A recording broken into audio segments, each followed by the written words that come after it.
What's going on, YouTube? The Last Musketeer here, coming at you with part 3 of the 7 Deadly Sins Grand Cross free-to-play Is It Worth the series. I probably should start shortening that intro because that is a bit long, but guys, we're getting right into it. So starting out, at the first day of this week, we were at episode 41. Important to remember for the end to see the progress that I've gotten, but we're going to start out with a poll, mainly because I wanted to show the animation. What I got doesn't necessarily matter on this one, but it is important to show these. Now, I don't think these have any bearing to what you actually pull out of these. I could be wrong, but I think the animations are just random, and I just wanted to show this one because it's really cool. It's my favorite that I've seen out of all of them. I've done quite a few pulls, so maybe I've seen all of them, maybe I haven't, but basically you're losing the fight, the one-on-one here, and then the Giga Chad himself, Escanor, comes in, blocks the attack, and then nukes the guy. So, a really cool animation. They did a really good job of this, and so regardless if it has bearing on what you pull or not, that is sick. Very cool to watch. So, I had gotten 2 SSRs out of this one. I got excited because I saw Meliodas and I was like, no way, I actually pulled him already. That's insane. But it wasn't. It was Demon Meliodas, which is a different version of him. So, not the one I was looking for. A bit disappointing on that front, but it is still a new hero, so maybe down the road I can try him out and see what he's like. The other one is, I believe, probably from the Ragnarok part of the story, because I do not know this hero in particular. She's a Valkyrie, so I just have to assume automatically that it's based on Ragnarok, but seems like a decent hero. More of a, she's got a healer part of her kit, which is kind of cool. She does a decent amount of damage. Maybe I'll use her at some point, maybe give her a try, but, you know, that was one of the free pulls I got from just doing the event. You get 10 of these slips for this event, so you get a guaranteed 10 pull if you do that. But then I had enough to do another pull, so I thought I might as well, and disappointed from the last one, I decided to skip, and I actually ended up pulling Purgatory Meliodas on the second one of the start of this week. So, very exciting. Looking at his kit, it's absolutely insane, and I have to say he's absolutely nuts. He's been paramount to my progress. He makes everything so much easier. And also, I swapped to the 7 Deadly Sins actual launcher on Netmarble, so the game is flowing smoother. It looks a lot better. It's been an overall better experience. So thank you to the person in the comments that mentioned that they have a actual launcher for Netmarble. So this made things a lot easier, but I'm of course taking him up instantly because I was excited. I used a full awakening token. You get these, I get them from events. They may come through regular gameplay as well, but these are really cool, not having to have all those materials, because there are a lot of materials involved. But once you get them to 6 yellow stars, you can then use these coins that I've been earning through the store and through getting dupes of heroes to level up their super awakening, as they call it, give them even more stats, make them even stronger. And that animation is really cool too. I like that. But most of the animation in this game itself is very, very good. So as far as that goes, they get a 10 out of 10 from me because I absolutely love every bit of that. Everything's so smooth too. It's not just drawn in and, you know, smooth in that direction. This is full animation with a crisp and smooth feeling, which makes it 100 times better. So after we get him all the way super awakened, because I went straight for that, I don't care how many coins I used because he was an obvious go-to. But we go ahead and try out to get the unique, the Curse of Purgatory, and this is important to his kit. The uniques are very paramount to what the core character is about, because this one, he has 3 shackles of Purgatory. He releases a shackle when somebody on his team takes damage. It may also be himself. I forget overall what it exactly entails, but he unlocks True Magic when one of them's taken away, and True Magic tends to be where he gets a lot of damage from. So he will throw that damage into his kit, do that extra damage, and after removing all 3 and doing that damage, he puts 3 back on him, but he also gains 40% damage to anyone that's debuffed or in a stance. Now I don't know if this is what the true magic is in itself, or if it's added on to the true magic. Either way, he does an insane amount of damage, and almost 1.5 times once this is ready. So really, really strong. I nearly one-shot the Demon King in Purgatory here, but not quite. So we do it another round, but it's a really cool fight because I do like the visuals on this. It is a really, really cool looking aesthetic, the map, everything. The music was nice. And of course, I'd love to, in these series, show what the music is like. Maybe I can do short clips. I'm not sure what qualifies me from being out of copyright strike range, so I gotta make sure that I'm careful with how I do things. So I normally just throw a lo-fi in the back. But looking into these skins, now this is one thing I was worried about. It seems that some of them are probably unlockable through play or from leveling up heroes, but other ones might be purchasable only. So I don't know if that's the case. Maybe there's a way to unlock them with certain skin tokens or something, but I looked at this one in particular. It looked pretty cool. I'm not a big fan of the eye patch part of it, but I looked at the purchase price thinking maybe you could do it with gems or a voucher or something. It was 13 bucks. So not something I was excited to see because they do give stats. So in a way, you could be missing out on some really nice stats. Though they're not crazy, but every bit matters in general. Just someone having a little bit stronger of a version could be the difference in a match. So we try him out after getting a decent ways up. He's only level 50 right now, but we unlock the unique, try everything out, and as you can see here, absolutely nukes this guy. So he does a lot of damage. Sometimes he doesn't crit, and I think that's basically to do with people's crit resistance. I'm not sure the ratio on what to figure out on how to guarantee that I can get a crit every time, but either way, we're doing a pool of the free drawing. I don't know if it's just for new players or if it's going on currently in this event, but you get a free drawing every day on reset. I got to the 300 mark, and I get to choose between the one Escanor or Goddess Elizabeth, and I went for Goddess Elizabeth. And the reason being, she has a really cool kit where one of her abilities allows you to put a shield around all your other allies, and so they'll take, obviously, less damage in place of that, but then she has an ultimate that heals people, plus reflects 40% of the damage they take, and they heal off that damage, so it's really cool. I think overall, since I have Purgatory Meliodas, I can use him as my damage dealer and have Escanor, maybe if I pull him later on, then I can use him, but Goddess Elizabeth can fit into most of my teams, so that's what I went for.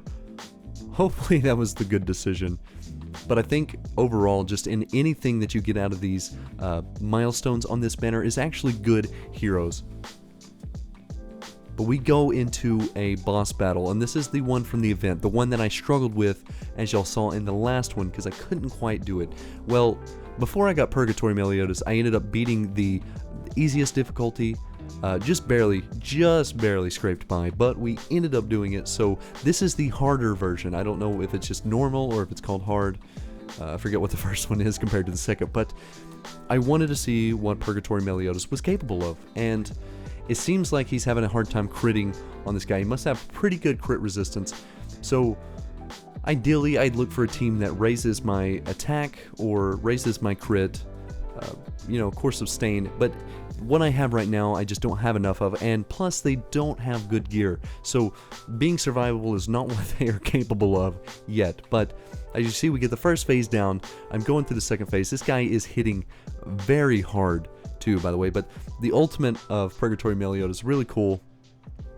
It seems that to avoid blowing up your phone with all the additional sprites they put on screen, it starts to be hand-drawn at some point, so it's not the regular 3D like some other ones. So not as cool as I think you like Merlin's with the giant orbs of elements. That one's probably my favorite I've seen so far, but very cool nonetheless. I would have beat the boss there, but apparently it has a unique where the first time you take it down to 0 HP, it negates that damage. So instead of beating him there, I don't quite beat him. I nearly go back to full health though after being so low, but he hits me 3 times and ends up taking me out. So regardless of how tanky I was not enough for that boss.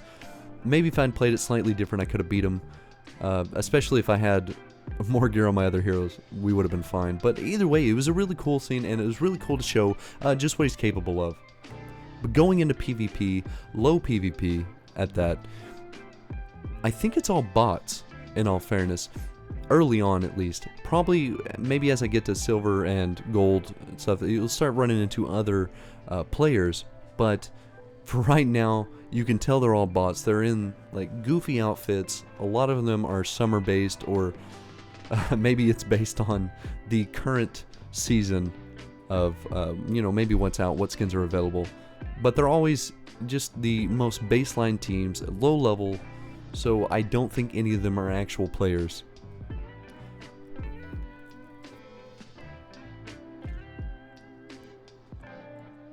We finally get Purgatory Meliodas to UR, so now I can take him up a little higher in level to level 60. And UR is the highest that you can actually get a hero. Now, the cool thing about this is the tomes that you use to evolve these heroes, as I'm doing another evolve to up my max level to 65.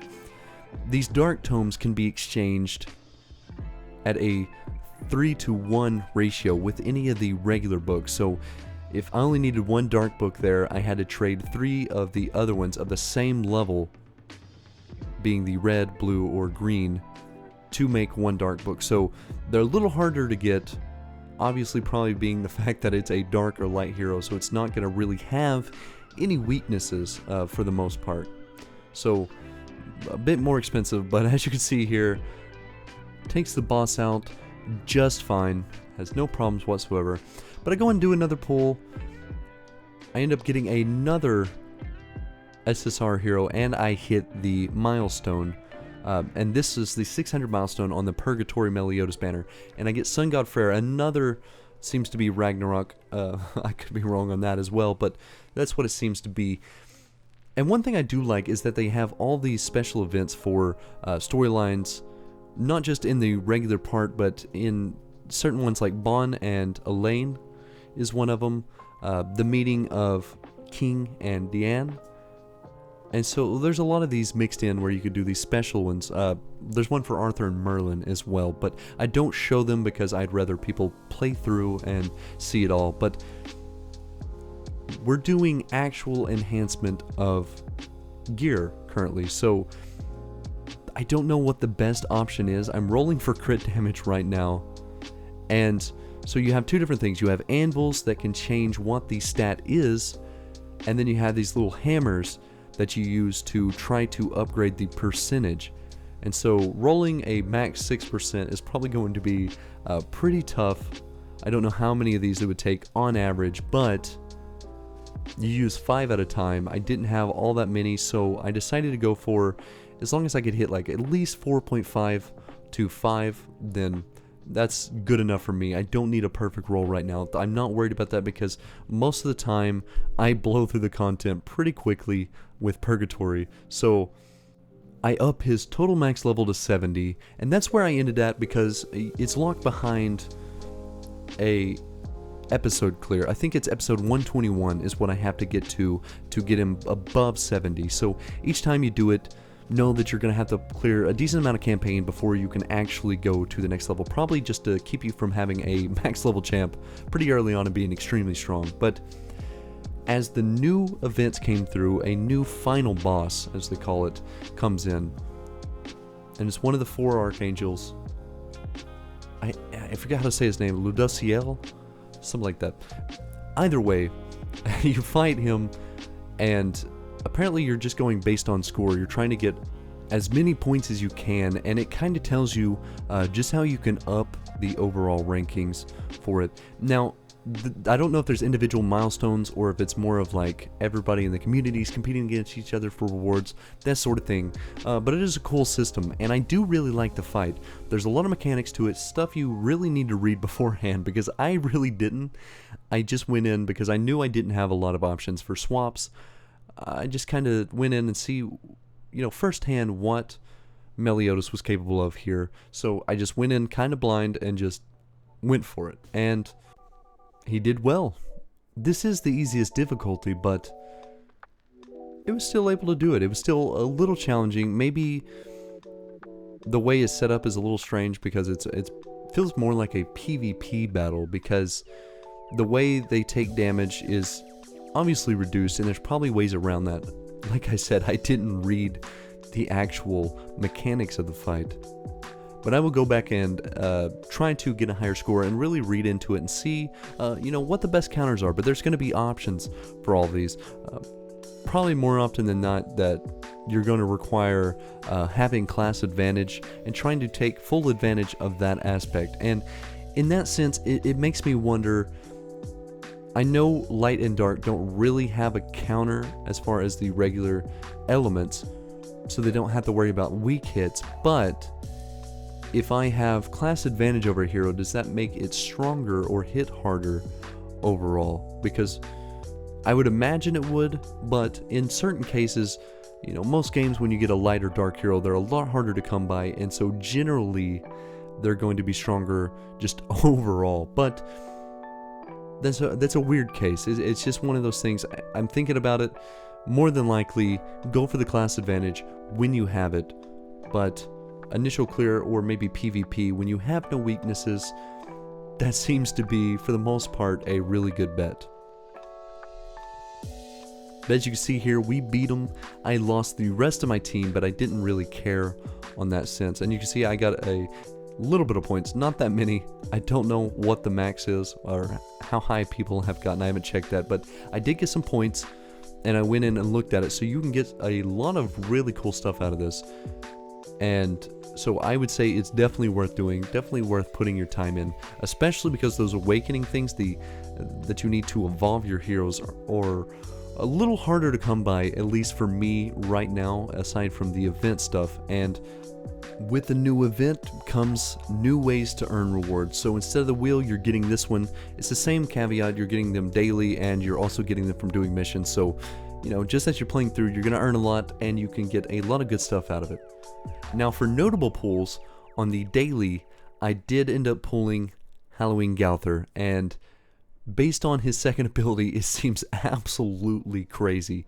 The rest of it is, it could be usable, but the increases skill ranks of one ally. That is really good. Now, as it gets higher up, I don't know if it's every other ally but him. I didn't use him yet. I haven't been able to experiment, and I didn't look at the skill fully. I just know that I'm going to be using him because he seems insane. And somebody had already recommended, like after the first video, to pick him out of the banner.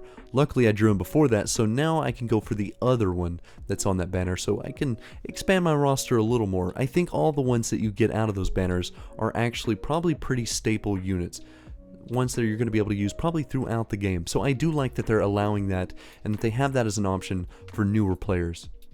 Now, as a brief overview of what my gear is, what my stats look like, Purgatory Meliodas has some pretty decent stats: 12k attack, 7k defense, 130k HP.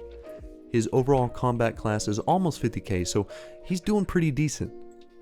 I'd say for the most part, this hero has options. You can put him in attack and crit damage anyway. I don't know if you'd necessarily go crit rate, but you can also go into like HP and defense, because if you make him extremely tanky, his whole unique goes based on taking damage and stuff, so he gets extra damage from that. So if you make him basically unkillable and he's getting all this added damage, overall he's going to hit like a truck regardless of the sets. But it really is just depending on what you're doing, what your team setup is, and how what kind of stats you need overall. So I do like that there's options for heroes. Not every hero has to be in one specific set. It's not all about damage. Sometimes it's about utility. Goddess Elizabeth I have in a HP defense set just to make her tanky, so that she's able to survive through most of those things. Obviously not the best role. She has probably just good enough stats for what I'm doing currently. But I'm going to end the video, guys. Sorry it was a little long, but I just had a lot to go over. But this has been The Last Musketeer, and I'll see you in the next one. Peace.